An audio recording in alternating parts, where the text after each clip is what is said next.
Bonjour, je m'appelle Fée, je travaille pour le Théâtre Côte à Côte.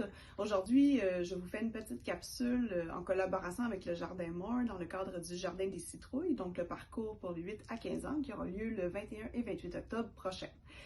Aujourd'hui, je vais vous parler d'une créature qui s'appelle le Wendigo ou Wendigo. C'est une créature issue de la mythologie des Premières Nations algonquiennes.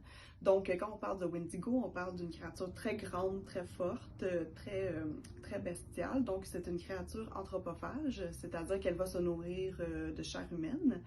On l'apparente souvent avec les lycanthropes ou les loups-garous, à la différence que le Wendigo va jamais se retransformer en humain. Il reste Wendigo tout au long de sa vie, mais on les apparente quant au côté bestial, mi-homme, mi-bête.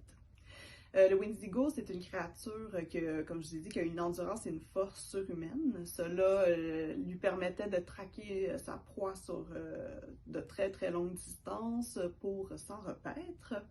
On dit aussi qu'il pouvait marcher sur la neige sans s'enfoncer et même marcher sur l'eau. Donc, comment est-ce qu'on devient Wendigo? Il y a plusieurs versions quant à la transformation d'un homme en Wendigo. On peut dire que c'est un humain tellement corrompu par la cupidité qu'il se transforme en monstre.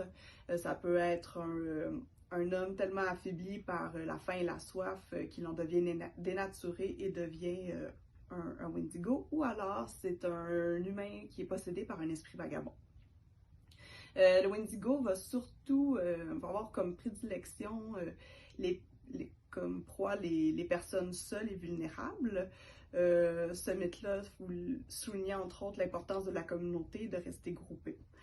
Donc, lorsque vous ferez votre visite du jardin, vous pourrez garder ça en tête et lorsque vous croiserez le Wendigo, n'oubliez pas de rester groupé.